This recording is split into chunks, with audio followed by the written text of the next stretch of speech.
We are going live. We are live here, ladies and gentlemen. Welcome to the Americans for Limited Government podcast. I am Frank McCaffrey. We are joined by ALG President, the hyper-informed one, Rick Manning. And Rick, you can't make it through one of these podcasts without acknowledging coronavirus at least once. So what's the latest on this horrible, horrible disease? Well, President Trump's having a press conference at 3 p.m. today, a couple hours from now, and from when we're live streaming this. And, we'll see what he has to say. What we do know is that a number of high-profile people around the world have been infected. We know that the president of Brazil, Bolsonaro, is at least in coronavirus testing. One of his top assistants has coronavirus. Both of them were at Mar-a-Lago with the president this past weekend. And so we have so the president himself may have been exposed to coronavirus or was exposed to coronavirus. And so we have to hope and pray that the president, first lady, and all those who are there are kept safe from this deadly disease. The other thing, a couple of other things on coronavirus I think should be noted. Number one is in a place like Germany where they've done extensive testing. It's not that the testing is stopping the virus from going around. It's that the testing gives us a better guideline on what the real fatality statistics are. And in Germany, the fatality rate for the coronavirus is 0.2%, which is significantly lower than most people who are figuring out all these, exponential growth and we're all going to die scenarios. That's significantly lower. And the reason why the German number matters is because they've been aggressively testing. It's not because this testing has done anything in terms of protecting people. It's because they have a better set, knowledge base of people who had mild infection, mild cases where they wouldn't normally seek out medical care. People who were asymptomatic because they got tested because they were around somebody who had it, but they didn't actually show any symptoms, but they had it. So so the interesting piece on this is with the German results, we may be getting a better sense of what the real fatality rate is under the coronavirus, and it's significantly lower than the 2 to 3% that has been the real concern of many of the epidemiologists when they extrapolate stuff out, because 1.2% is akin to what the regular flu has. Now, this is one country, and it's an extremely low number of fatalities versus people who've tested positive. And so there's a lot of extrapolation here by me in terms of what that means. But I do think the Germans one thing we know about the Germans is they're very precise. So they measure things, they test things, they will get the metrics. And so it's the one place in the world where I think we can look and say, okay, well, this is what's happening. And that's a little bit reassuring. It does not mean that we can just take this for granted like it's a regular flu. It doesn't mean anything like that, but it does mean that perhaps the panic that seems to have overcome everybody can be put aside a little bit, and we can look at this rationally and do the things that make sense to minimize the spread of this disease without having raw fear drive our every instinct. So I just point that out so we have some information out there. It isn't necessarily definitive in any way, shape, or form, but it is an instance where the fatality rate is significantly lower, and it's that I can point to where we know that the people who had low-grade levels of this disease, in fact, were counted. So take it for what it's worth. It's a stat. You can do whatever you want to with stats.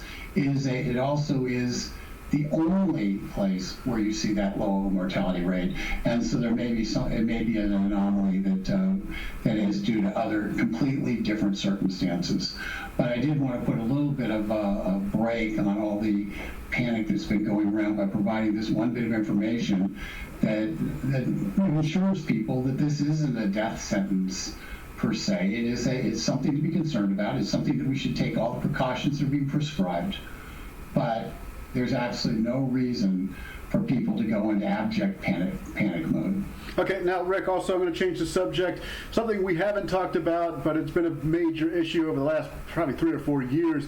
There's this concept of sanctuary cities. I saw a good article about it in The Hill yesterday, and who is on board with this? And can you possibly argue that being a sanctuary city makes your city safer? I don't know how. I guess people can make whatever argument they choose to make, but it's pretty clear to me that if you are a city that does not allow for people who are committing crimes, whether they're legal or illegal, but if, people are committing crimes to be taken out of your city and taken out of society, that you're not going to be safer.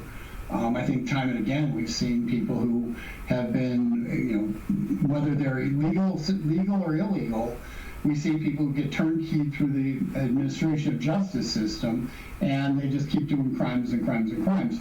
One thing to say that happens when an illegal does that in non-sanctuary cities is those illegals, when they get put out on the street by the court system, they're immediately arrested by the ICE and they're deported by ICE, which puts those people outside of that city gate, outside the city gate, so to speak, and protects those citizens from those individuals doing repeat acts of whether it's petty crime or violence. And so, the crime has to go down. Absolutely, there's no way you can argue that crime doesn't go down when you actually rid society of people who do violent acts or do even petty acts of theft. Okay, now there is some dispute down here in Texas about whether a sanctuary city is, something that is what we're, as Christians, supposed to be doing, which is helping people who are in need. Do you believe? I can answer that really quickly because I think most people know that I'm a pretty aggressive evangelical Christian. I do believe that we are our brother's keepers. We do have a responsibility as individuals and through religious organizations to lend a helping hand to those who are in need. The government, however, has a responsibility to uphold the laws. And the laws say that if you come here illegally, there's certain that you should be removed from the country. Because if we don't do that as a nation, then essentially we no longer are a sovereign nation. We become a borderless entity that doesn't have, where our Constitution and our rule of law doesn't matter. So while in one hand, as a Christian, I do everything I can to help those in need. I may go out of my way to do so. But that's not what the government does. The government's job is to enforce the laws. And the laws, our immigration laws, are written in a way to allow people who follow the rules to come in, 1 million of them a year, and not allow people who want to break the rules to be able to come in and take the place of somebody who wants to follow the rules. So, just like it's very simple, just like in grade school, when you waited in line to get lunch and somebody took cuts and they jumped to the front of the line and they looked at everybody and dared them to sit there and throw them out. That's what happens with illegal immigration. They are effectively taking cuts in front of people who are legitimately wading through the real system. It's not fair. And our government has a responsibility to follow the law. And for those cities that want to harbor those illegals, that's not a Christian response. That is an anarchical response, because no country can survive when they can't enforce their borders. And as a result, those people who want to harbor, and those governments who want to harbor people who've come here illegally, are in fact threatening the very essence of our borders, the very essence of our sovereignty. And the federal government has an absolute right to enforce its law, its rules related to the border, and localities have no right whatsoever to challenge them. I think we're going to have a Supreme Court case that deals with that very rapidly, and I'm pretty confident that my position will be borne out by the Supreme Court. Okay, now I'm going to change the subject again. Recently, Nunes of California, a congressman who's become pretty high profile in recent years, has received the ALG David and Goliath Award. Please explain what that is. Sure. Devin Nunes, who everybody knows is the Republican House Intelligence Committee ranking member and was the chairman of the same committee, is a congressman from Central California who has been at the point of the spear for in terms of trying to deal with the intelligence agencies that abuse their authority by becoming politically weaponized under the Obama administration, continuing through, and the Trump administration for the last 3 years.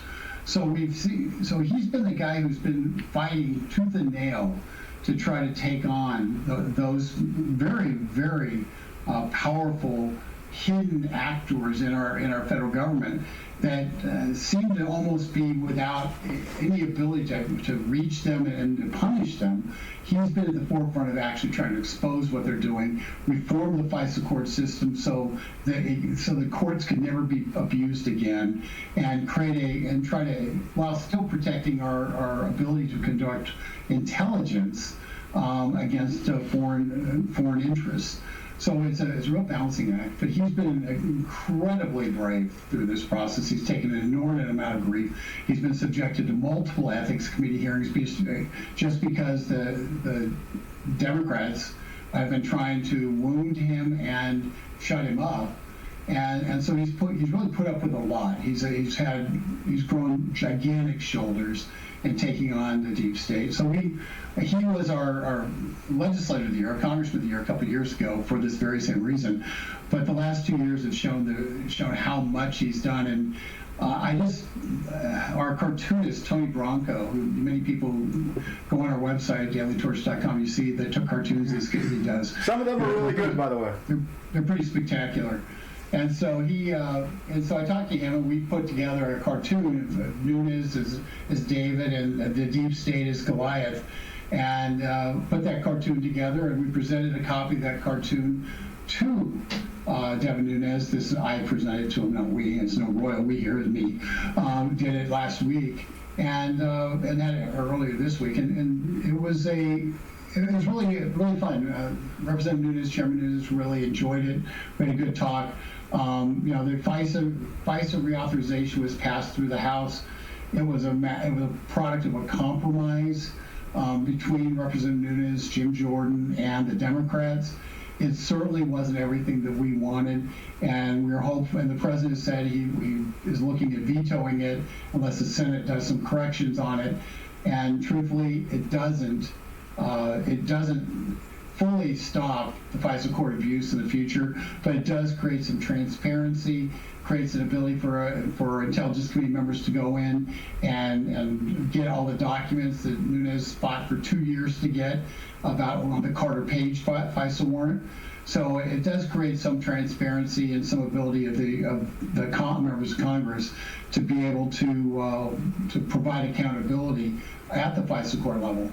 But there's really probably not enough done there, and the president would like to see more done. So we'll see what happens on the Senate side. But Devin Nunes has been one of the true heroes in this country, and I don't think people appreciate it enough. No. And so we thought we'd give him this award, because if we don't recognize the guys who are the heroes, then who will?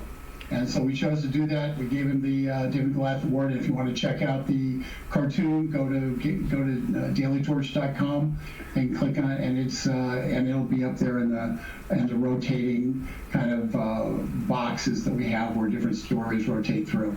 So you'll have that, or go to the cartoon section. It'll be one of the top cartoons in the list. Well, I get the feeling the New York Times or the Washington Post will not be the ones honoring Devin Nunes. Okay, so.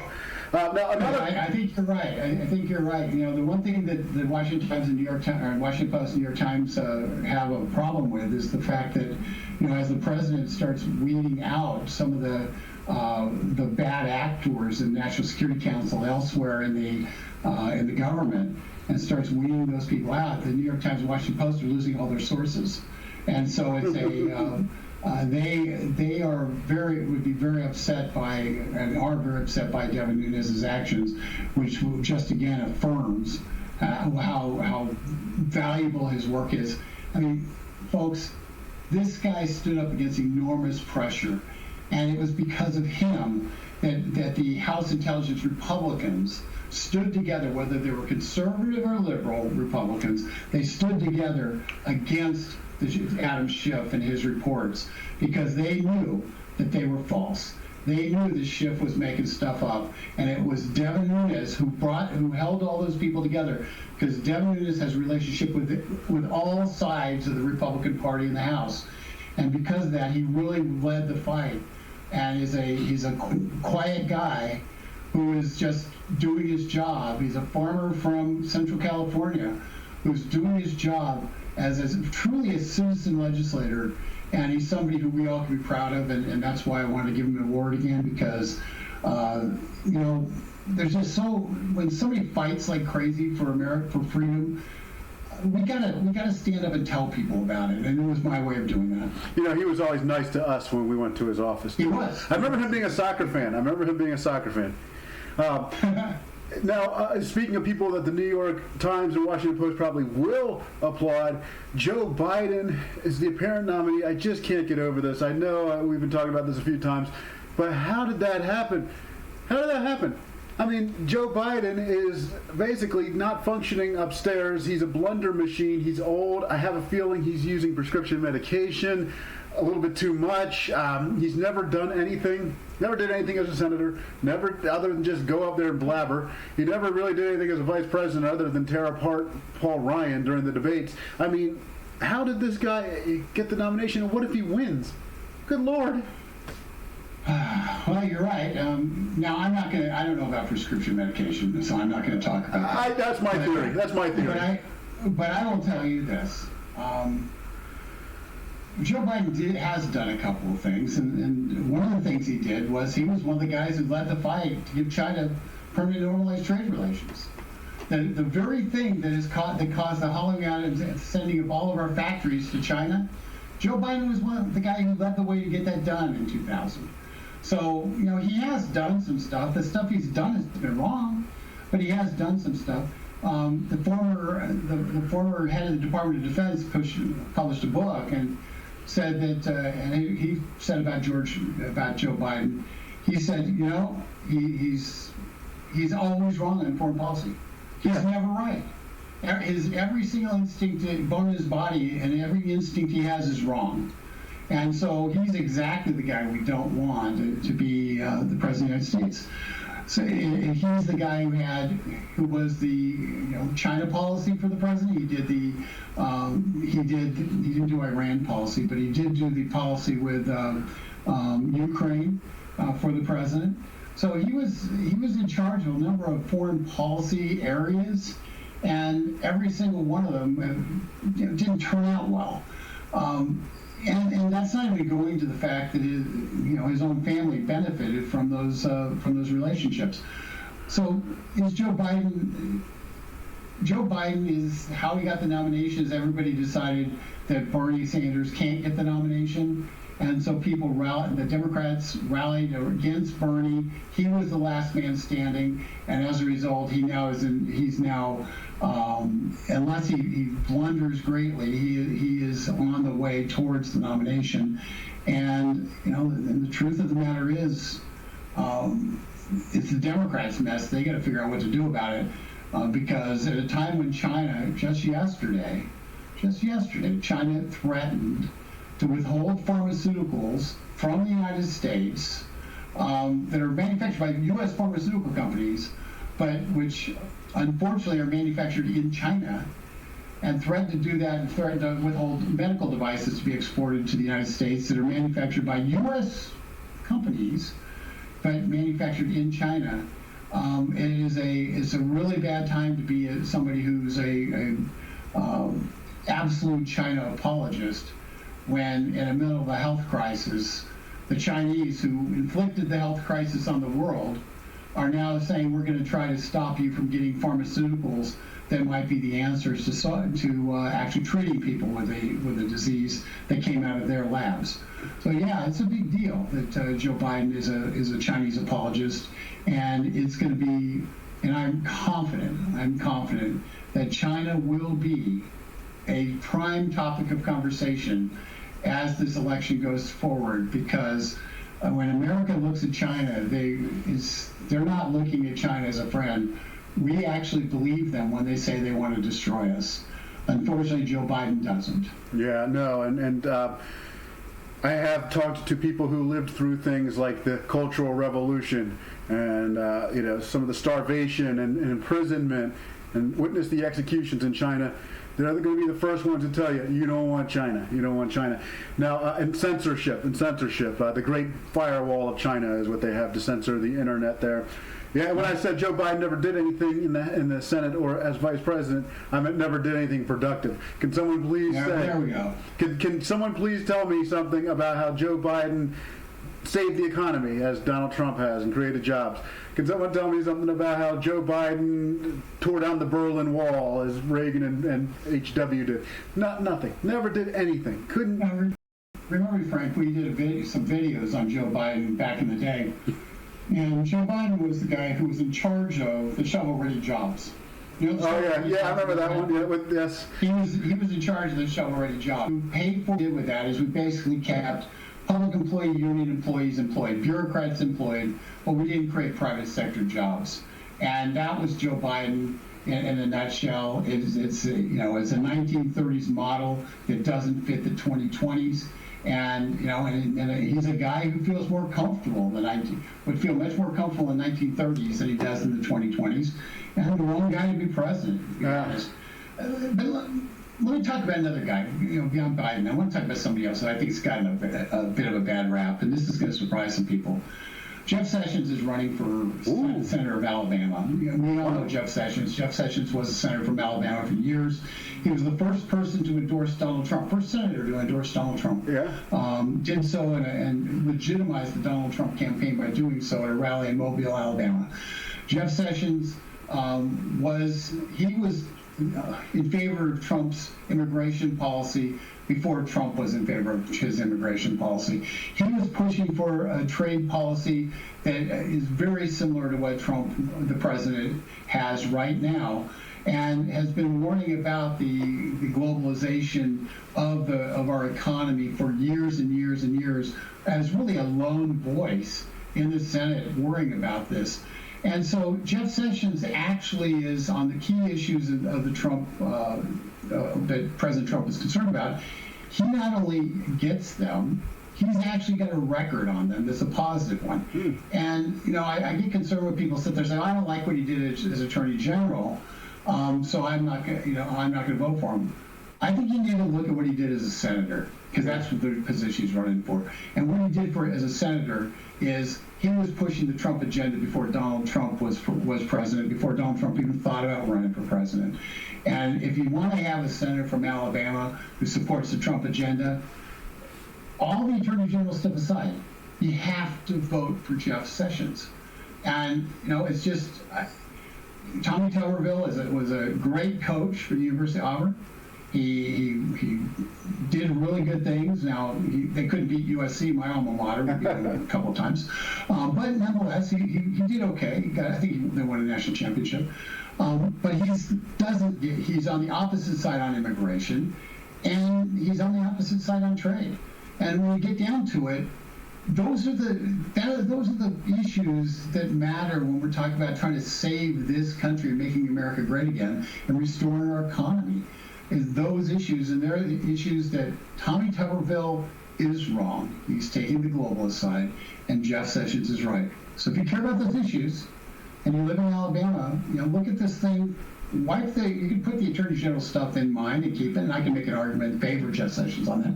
We're not going to do that here. What I can say is this: if you care about those issues, Jeff Sessions is the logical vote. Now he's the logical vote. So that's just informative. We're C4. We don't endorse, but I can tell people what the differences on issues are, and it's pretty clear. Jeff Sessions is if I were in Alabama, I'd vote for Jeff Sessions. Now, he was also known for being very tough as a senator.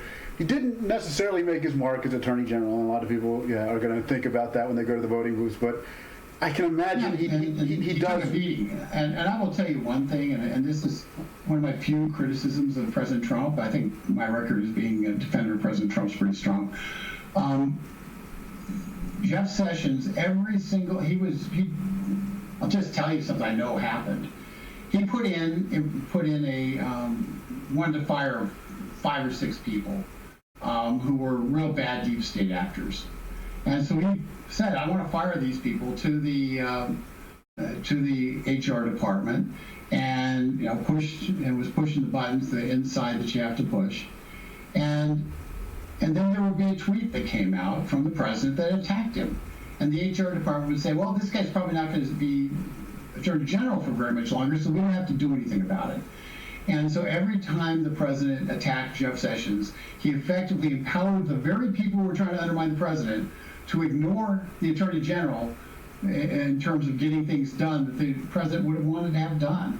And it was totally, the president didn't understand that was the effect, but every tweet he sent out attacking Jeff Sessions was giving aid and comfort to the enemy inside the Department of Justice. And I just think the president made a mistake in how he did that. There are other ways to accomplish that mission, and quite honestly, he was trying to force Jeff to the Attorney General to resign, and the Attorney General eventually did.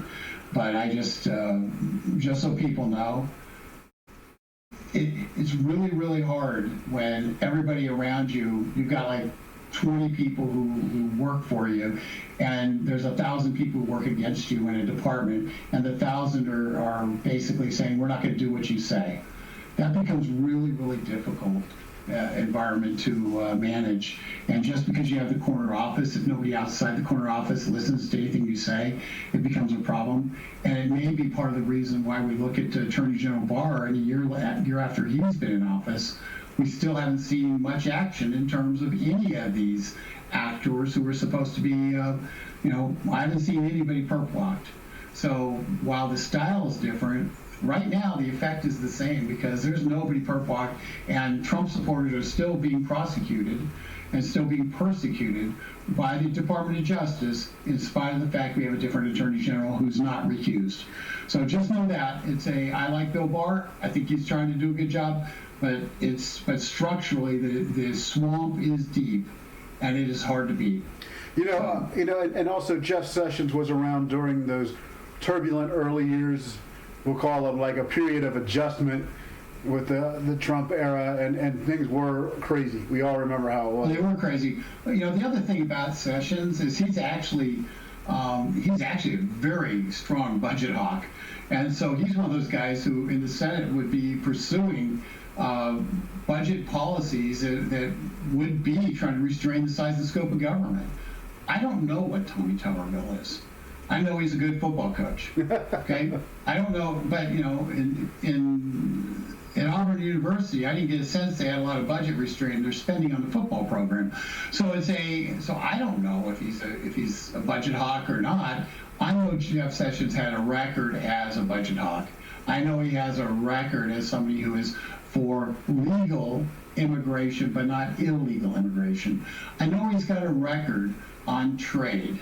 And when you know somebody has a record that you like versus somebody who we don't know, or what they're saying is not what you want, it becomes pretty clear where you need to go. And so Doug Jones, or whoever wins, is going to have to face Doug Jones in the general election. It's assumed they'll beat Doug Jones. But the people of Alabama have to make a choice, and the choice between those two is a choice between the Jeb Bush Republican Party and the Donald Trump Republican Party. Yeah. And that's the choice they have to make, and the president endorsed Tommy Tuberville. And I think it's largely because of the Attorney General situation. He was just frustrated. But I'm just telling you, if you support Trump's policies, Jeff Sessions is the guy. Yeah. And I'm down here in South Texas on the border. We were paying close attention to Jeff Sessions. Again, like you said, he just didn't seem to be able to make his mark as Attorney General. But it would not be fair to hold that against him at the voting booth, because there was so much going on during his time. We know he's going to stand firm on judges. because he was on the Judiciary Committee and he did. Okay, so you just, all the panoply of things that are going to happen in the Senate, we know that Jeff Sessions is going to do the right thing. He's going to be solid and on board and unwavering. And we know none of those things about Tommy Tuberville. We know that Tommy Tuberville, voting for him is a risk.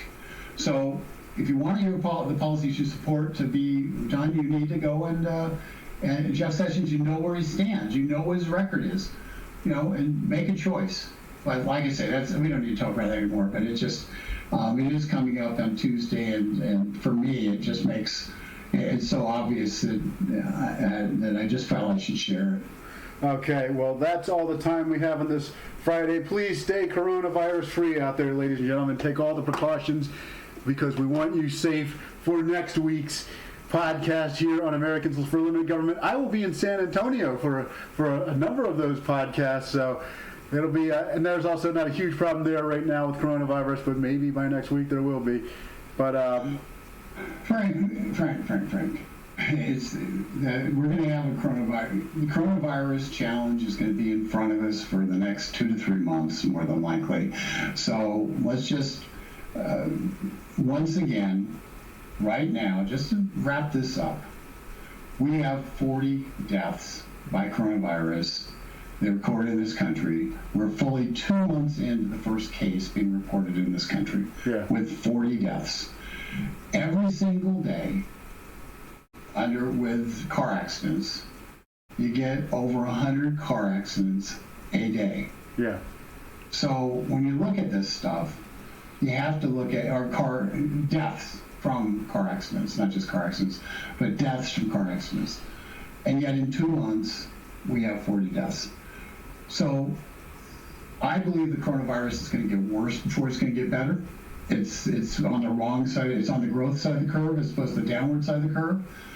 But if we do the things we're supposed to do, if we're doing the things that the government is suggesting we do as individuals and take responsibility for our own lives, engage in some basic